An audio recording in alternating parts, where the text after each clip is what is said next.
The galaxy was quiet when it came, too quiet. For centuries, the known systems had spun in their orbits under a cold but predictable peace, governed by the unwieldy arm of the Galactic Concord. Civilizations squabbled over trade routes and territory, yes, but never more than words and posturing. Then came the signal, faint, deliberate, and unmistakably human. Commander Raina Hale stood alone in the observation chamber of Earth's most closely guarded secret, the TSV Behemoth. Suspended deep in the Oort cloud, far beyond the eyes of interstellar neighbors, the ship lay coiled like a serpent in sleep. Her breath fogged the glass as she watched the distant stars blink with silent intelligence. Every system, every soul in that chamber knew the truth now. Humanity had never been as primitive as it let on. "We've been seen," came the voice in her ear. Admiral Torin Malik, old and worn, but still carrying the sharp edge of command. "How bad?" Hale asked, not turning. The Kroth Dominion intercepted the pulse. One of their scouts crossed the Mars perimeter. "It's gone now." "How gone?" Malik hesitated. "Disintegrated." Hale's jaw tightened. "Then there's no hiding anymore." "No," he agreed. "Which means it's time." She turned at last, boots clanking across the cold floor. The chamber lights shifted from white to a low crimson. For nearly a century, the behemoth had waited, a myth made metal. While the world watched its skies for falling stars and imagined its place among them, a coalition of nations, driven by ancient fear and quiet desperation, had pooled their dying empires into one last project, Leviathan. The name was no accident. "Bring her online," Hale said. "Authorization? My own. Earth knows. The galaxy will soon." Outside, unseen, titanic engines stirred. A ripple coursed through the ship, soft at first, like the inhale of a sleeping beast. Then it rumbled, deep and primal, as fusion reactors activated in sequence. Lights flared through the dark hull like veins under skin. Systems long dormant sang to life. Back in the Concord capital, 10,000 light-years away, an emergency council met in urgency rare even among immortals. Ambassador Creel of the Shalara Compact slammed a gloved fist onto the crystalline table. That signal was not natural. It carried code, mathematical, linguistic, structured. They knew we'd hear it. The humans were contained, hissed Counselor Ithel, her mouth ringed with sensor tendrils that flickered like flames. They had no spacefold tech, no interstellar presence. They had patience, Creel countered. Centuries of it. Screens blinked overhead, showing the obliteration of the Kroth scout. No energy residue. No debris. A kind of weaponry no known faction possessed. No known faction but one. They built it in silence, he said. Now they're coming. They were the uninvited, the disregarded children of a backwater world on the galactic edge. Once laughed at for their internal wars and primitive combustion engines, Earth had observed, catalogued, and planned. They had grown in the shadows, not out of ambition, but necessity. Because Earth knew something the rest of the galaxy did not. The silence between stars is not empty. It is waiting. Within the behemoth's command center, Raina Hale took her seat. The chair fused gently to her neural link port, and 1,000 lights flickered to her thoughts. Ship's consciousness stabilizing, reported Kaito Ren, her tactical officer. He was younger than most captains, older than most idealists. Weapons array is nominal. Engines green. AI sync at 94%. Bring us to full orbit, Hale ordered. Engage stealth drive until we cross Saturn's edge. Ren hesitated. You're really doing this? She turned to him, expression unreadable. The galaxy's about to remember why predators evolve in silence. Silence fell across the bridge. Outside, the behemoth peeled slowly from its hiding place among icy giants and dead comets. It was vast, larger than any city left on Earth, a wedge of alloy and gravity shielding designed not for diplomacy, but deterrence. The dark hull bore no insignia, no banner. It didn't need one. On Earth, news had already begun to ripple across the net streams. A leak, intentional or not, had spread images of the behemoth rising, casting a shadow over Neptune's orbit. Debate exploded, protests erupted, and conspiracy forums overflowed. Some called it a hoax, others called it judgment. Back in space, Hale watched the stars shift as the behemoth folded space subtly, elegantly. Not the brutish tear-and-thrust methods of the Concorde, but something older, something human. They'd stolen and refined what others thought only theirs. "Prepare transmission," she said. "To the galaxy." "To who, exactly?" Ren asked. "All of them." A slight pause as the communications officer looked up. "Message." Hale rose, stepping toward the hollow panel as constellations drifted around her like ghosts. "To the powers that thought themselves unchallenged," she began, her voice slow, deliberate. "Earth does not seek conquest. We do not seek alliance. We seek truth. And we will not ask." The signal launched. In the Concorde chambers, in warlord bunkers, in drifting monk ships older than stars, her face appeared, sharp, pale eyes like frost. The voice of Earth, long dismissed, now made command manifest. Far beyond, in the darkness between galaxies, something stirred. It had no name, only hunger. And now, it knew Earth had moved. Back on the bridge, Hale's eyes closed. "They'll respond," Ren said quietly. "I hope they do," she whispered. "We're not ready for what comes next." But neither are they. The behemoth disappeared in a ripple of bent space, leaving the solar system empty again. Quiet. Too quiet. The TSV behemoth exited stealth at the edge of the Teleris corridor, a narrow lane of disputed neutral space threading through the empires of the inner reach. Trade vessels scattered like startled fish.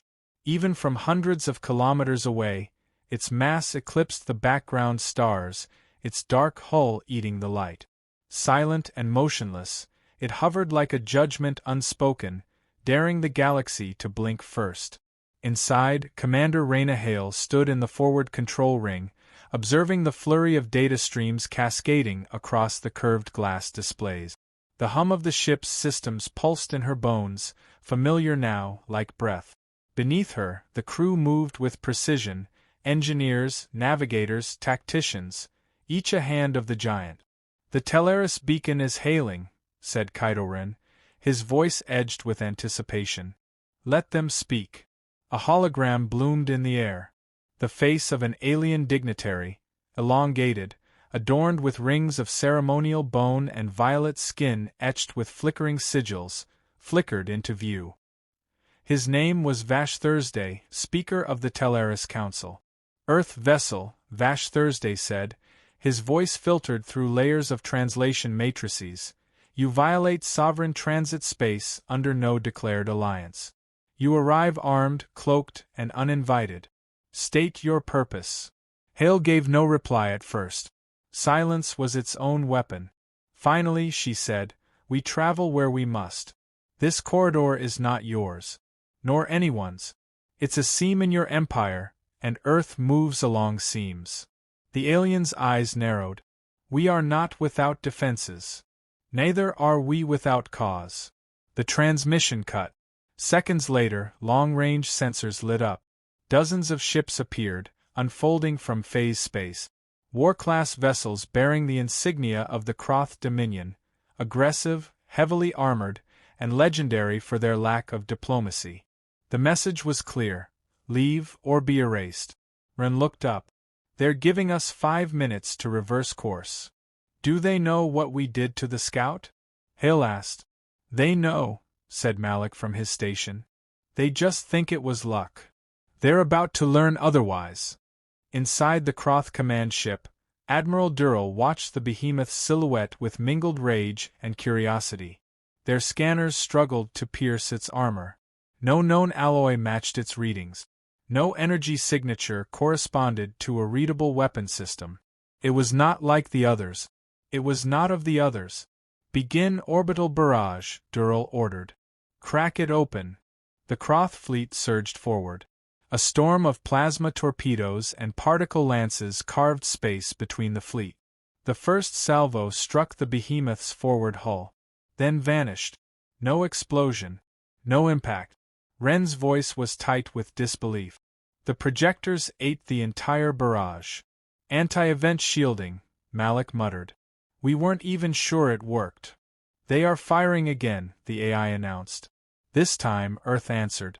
The behemoth's central array rotated, exposing a crystalline aperture nested in magnetic rings.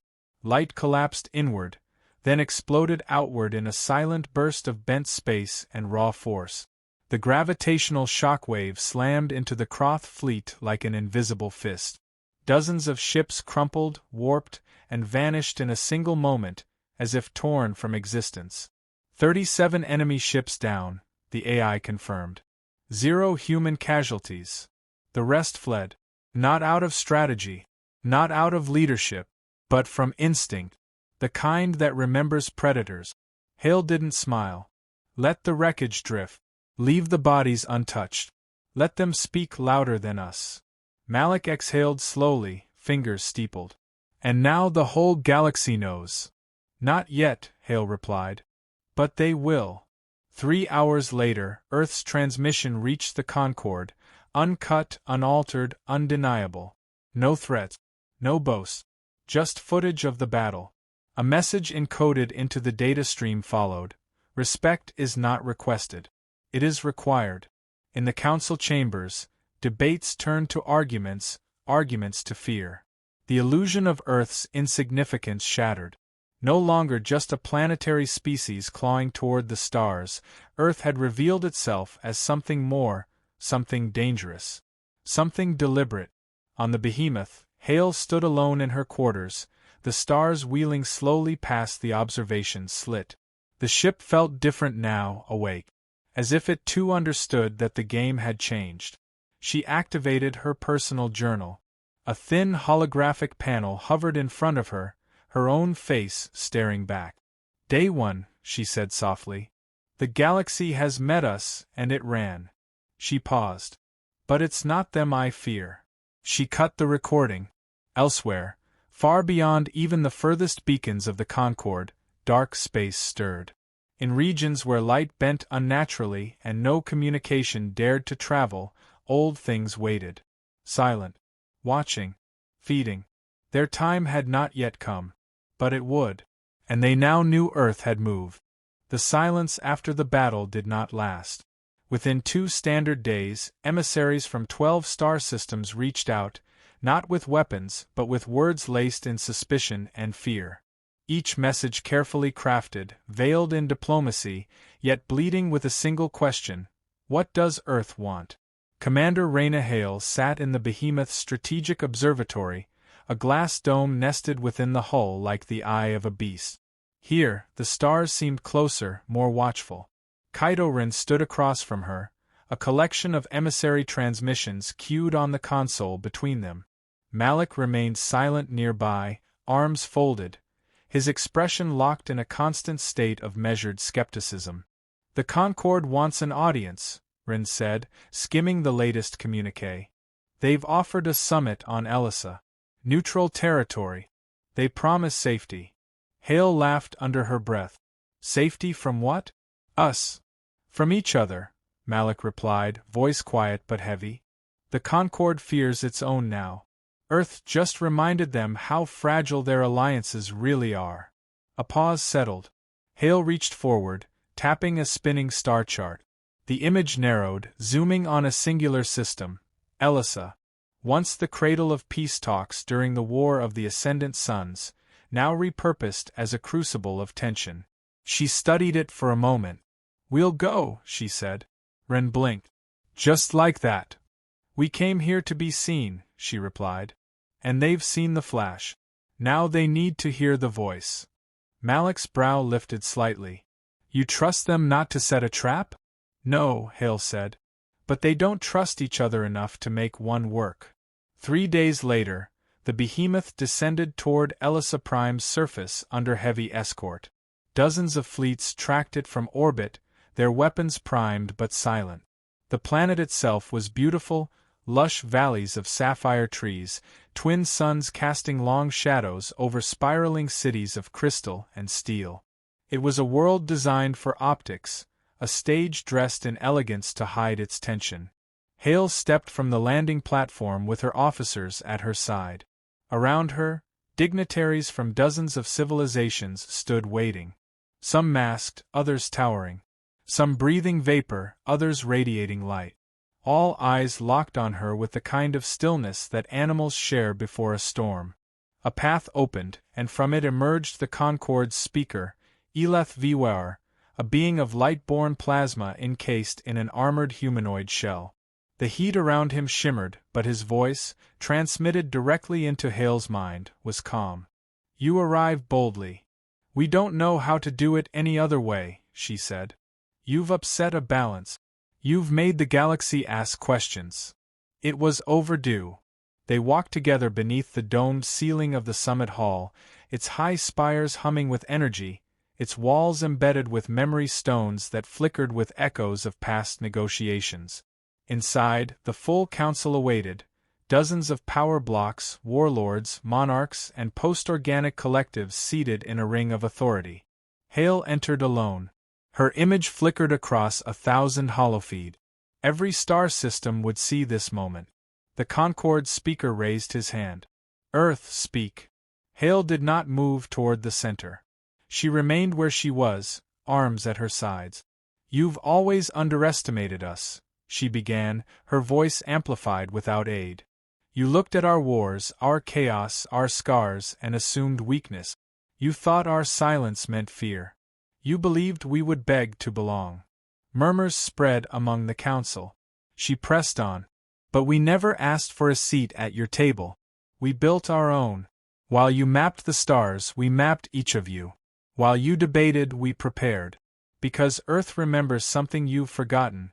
Peace is not the absence of war. It's the mastery of it." Counselor Ithel rose, eyes glowing. "Your weapon, what you did in the Teleris corridor, was not defense. It was a message of dominance." "No," Hale said, "it was a reply. To centuries of condescension. To the scout that crossed into our space unannounced. To the fleets that surrounded us with smiles on their lips and knives in their hands." Another voice spoke, softer, older, Creel of Shalara. "Then tell us plainly, Earth. What do you want?" Hale's expression did not shift. "We want nothing from you. Except truth. Except accountability. We want you to remember we are no longer beneath notice." HFY studied her for a long moment. "And if we resist?" She stepped forward then, just enough. "Then you will learn what silence sounds like after stars die." The hall was still. Back aboard the behemoth that evening, the crew watched as the summit broadcasts spread like wildfire. Commentators speculated. Fleets repositioned. Worlds trembled. Hale stood before the main viewport again, watching the stars drift in their unknowing grace. Kaito joined her. That was a declaration of war without saying the word. "No," she said. "It was the end of pretending." Malik's voice came through over the comms. Long-range sensors picked up something. "Deep void, sector D99. Movement. No signature match." Ren turned sharply.